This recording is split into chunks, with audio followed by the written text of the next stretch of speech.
The second week of the preseason is now concluded, and we are 1 week closer to the regular season kicking off in Philadelphia between the Dallas Cowboys and the Philadelphia Eagles. It was an exciting week of the second week of the preseason. We saw starters play, we saw some backups shine, and ultimately it significantly impacted my rankings in fantasy football. So, a lot of us are getting ready for our fantasy drafts here this week. Let's dive into every little detail you need, every little depth chart move, and any little breakout sleeper at the end of your draft. Let's hop right in this video and talk about our preseason takeaways in fantasy football that you need to know here on Blitz Sports Media.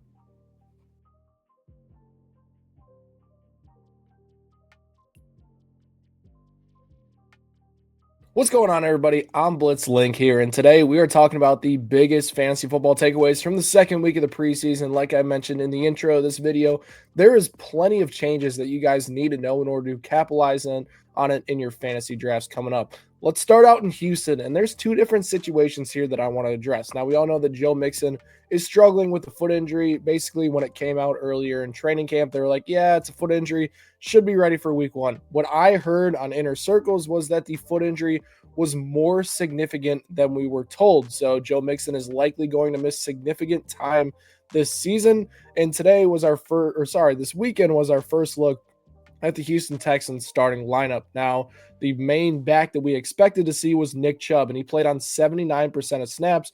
But what was surprising to me is that he had a 67% route participation out of the backfield, which is something that we haven't seen Nick Chubb do basically his entire career, which suggests maybe Nick Chubb is in for a bell cow role in Houston. His competition is Dameon Pierce, Dare Ogunbowale, Woody Marks. None of those guys have necessarily had breakout seasons or anything like that. I think Dameon Pierce is probably the one guy that could chip into his snap share at some point, but Nick Chubb looks fully in line for a massive workhorse load, and he's going very deep in drafts right now, round 11, round 10, right around that range. And Nick Chubb's a guy that has good volume and a Houston Texans offense with the pass catchers they do.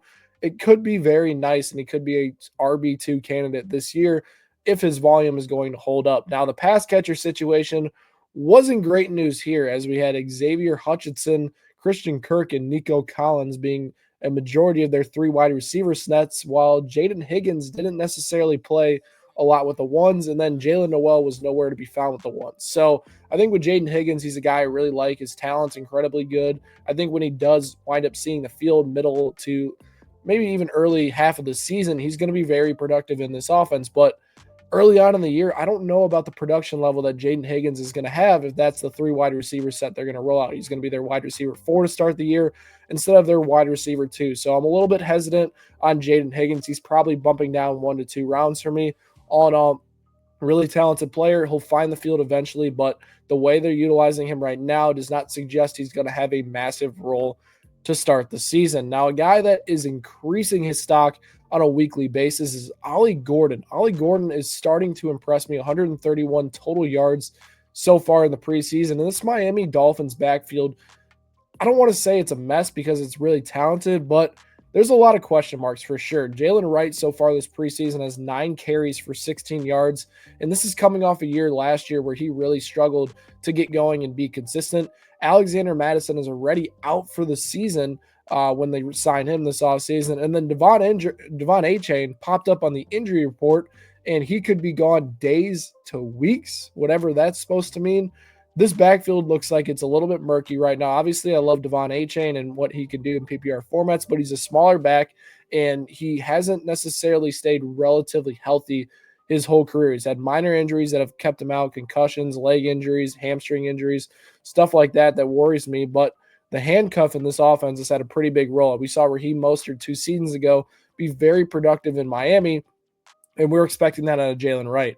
Ollie Gordon, though, is having a very impressive preseason, who could leapfrog Jalen Wright and take that role, which would be very, very interesting. I think Ollie Gordon is a guy that needs to be on our draft radar with the Devon Achane injury. Jalen Wright struggles. Alexander Mattison out for the year. He seems like he's a big riser right now in draft boards. He's not a guy that I'm taking until the last 2 rounds, but he's a player that I am thinking about at the end of my drafts with this high upside in a Mike McDaniel run offense. Let's talk about the San Francisco 49ers, and Ricky Pearsall looks like an absolute steal in drafts right now. In the first drive, he had a 50% target share. He had 3 catches for 42 yards. They have no Deebo Samuel anymore. He's out in Washington. He actually did not look bad last night, but you have Brandon Ayuk and Juwan Jennings, who are both banged up right now. Ayuk is at least going to miss 4 weeks to start the season. Juwan Jennings just has a calf injury that continues to hold him out, and it's been Ricky Pearsall's show in the 49ers passing game. This offense has supported multiple big-time pass-catching performances. Think of Juwan Jennings last year coming out of nowhere. Think of Brandon Ayuk 2 years ago winning leagues with his value. Think about Deebo Samuel and his production. The 49ers offense is a fantasy goldmine, and I want to get any part of it I can in this passing game. George Kittle is going to be great for them, but Ricky Pearsall is the guy that I'm targeting at his current ADP. Round 8 is the earliest I would take him, and I think he's a great value there. Ricky Pearsall is going to have a monster year for the San Francisco 49ers. Alec Edelman is the name that we also should be talking about. He had a very impressive start to his second preseason game with a 35-yard catch from Cam Ward. Obviously, the veterans weren't out there on the field for the Tennessee Titans, and he's currently listed as the team's wide receiver 4, but it's nice to see him getting involved with Cam Ward early in this offense, and Brian Callahan skeeting him up across the middle of the field, which is awesome to see. He comes out of college, he's 6'2", he runs a 4.4 and has an elite vertical, which is completely different than what Tyler Lockett, Calvin Ridley, and Von Jefferson can bring to the table right now.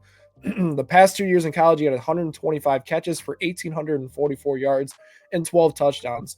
The Tennessee Titans will run through Calvin Ridley. That's true, right? But they also have 3 guys that are at the tail end of their careers that I'm not sure can stay healthy. I think it's only a matter of time before Alec Edelman can prove that he's an elite threat for this Titans team and a different profile for this offense, and that will find him on the field. I think he has the best chance out of this wide receiver group to build a long-term rapport with Cam Ward as their quarterback. Calvin Ridley is obviously a great player, and he's going to be really good in fantasy alongside Cam Ward this year. But I think Alec Edelman is a guy that in dynasty formats and then in long-term keeper leagues, right, he's a guy to keep an eye on because he's a very impressive player, and I was very impressed with his performance this weekend. The Jets' backfield, on the other hand, did not look necessarily great in terms of backfield committee. Breece Hall played 61% of snaps. Braylon Allen played 44% of snaps, and Isaiah Davis missed time too. So this backfield, we heard it was a 3-man committee, and it's still going to be. Breece Hall and Braylon Allen will split time with Isaiah Davis mixed in there as well, and it will basically operate with Breece Hall playing a little bit on early downs, playing a little bit on third downs, Braylon Allen being a primarily like early down guy, and then Isaiah Davis mixing in a little bit more on that third down side of things. There were rumors that Breece Hall wanted a trade, or the Jets wanted to trade him. They wanted to kind of get him out of this mixed running back room. I'm not sure that is actually like a smoke. I think there is some fire to that trade rumors. I think this backfield definitely wants to truly go towards a committee, and Breece Hall anywhere in round 3 right now in redraft makes no sense for me. Instead, I'll target his teammate Braylon Allen at the end of round 14 for a little bit cheaper and get him there. And it makes a lot more sense to do that. Breece Hall's a guy that's completely off my draft board right now. I'm not loving the backfield by committee right now in New York, especially with the running quarterback and Justin Fields. I don't love a committee in terms of that backfield. The Bears offense, though, let's talk about Justin Fields' old team here. They look great. I mean, Ben Johnson went 97 yards in his first drive with Caleb Williams at quarterback, and it was very impressive. Caleb actually looked really, really good. And why he did, he was getting the ball out of his hands, 2-step drop, ball out, 2-step drop, ball out, saw pressure, didn't run into pressure, didn't try to make something happen. He just got the ball out. And that's exactly what you want to see from your young quarterback, looking confident within a system. And that's huge for their development in Chicago. They improved their interior offensive line, and I think that will show across the course of the season. But the Bears' ADPs have a ton of value tied with them. Colston Loveland looks like an absolute steal. He had 2 catches, and it seemed like he was a big part of this offense, played a majority of snaps with the first team. Caleb Williams, I think, is a value at his ADP too. Seems like he'll be in for a better year and does have some rushing upside.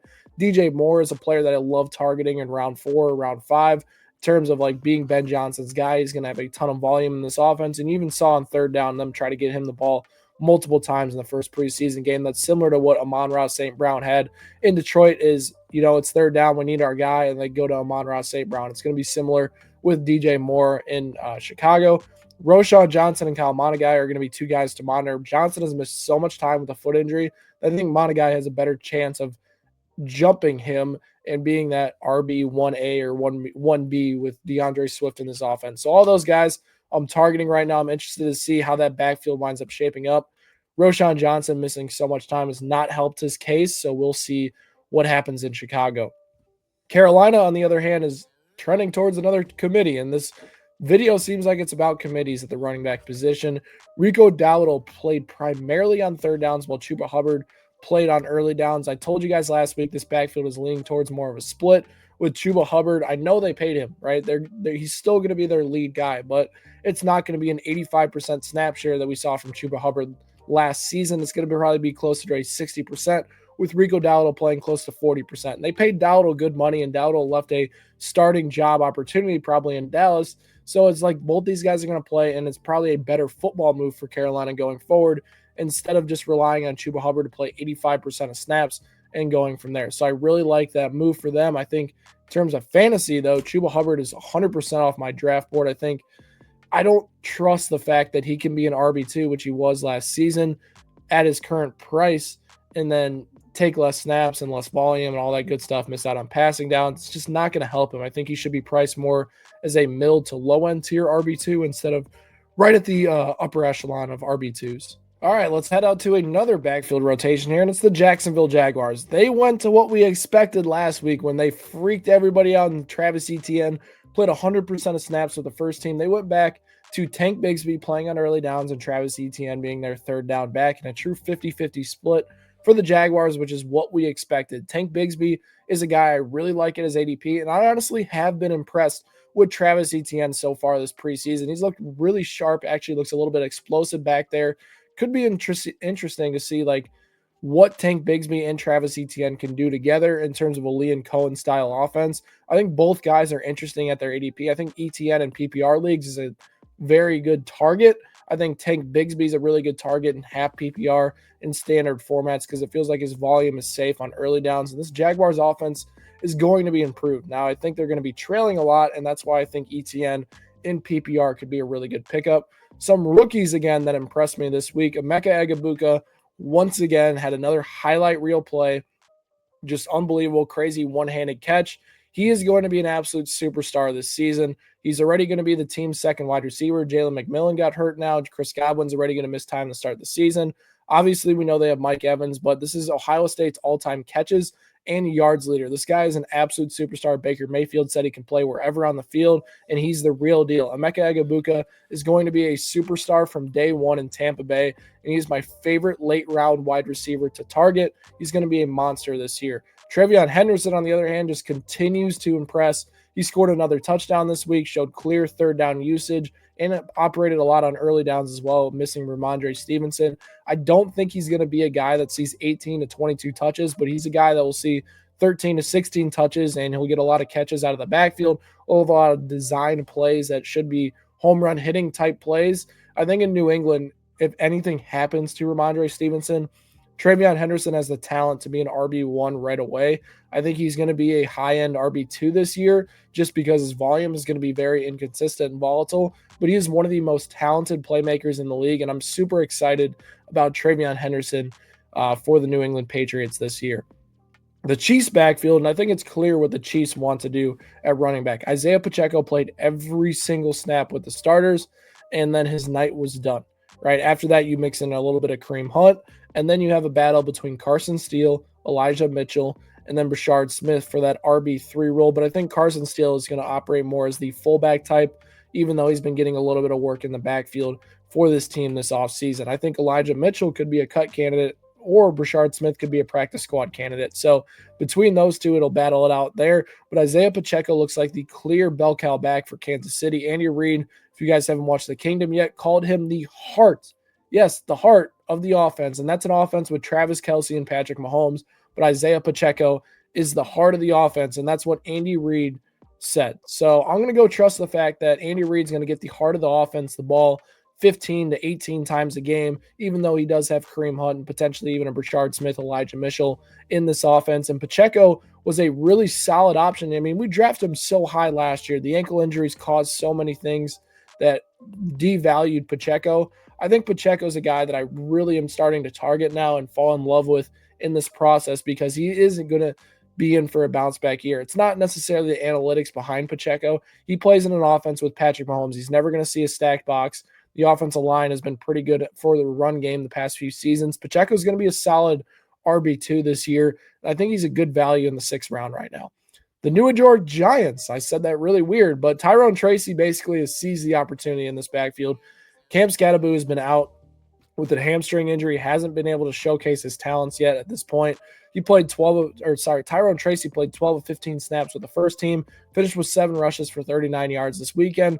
Devin Singletary barely played. I think Scatterboo will eventually work in with the first team, but this looks like Tyrone Tracy's backfield. If Scatterboo cannot get healthy by the last preseason game, I'm not sure we see a backfield with, Tyrone Tracy playing less than 65% of snaps to start the season. So that's very good for Tyrone Tracy truthers. And then the final 2 things here, we have Ja'Cory Krosky Merritt, our favorite fantasy sleeper late in rounds in the fantasy football community's Bucky Irving this year.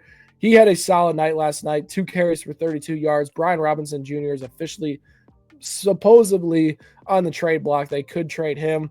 Basically, if you're a running back and you're young and you're explosive like JCM, you're going to be in for a monster year with Jaden Daniels as your quarterback. You're going to be efficient and you're going to be effective. So I wouldn't be surprised if he does not start the year necessarily, great.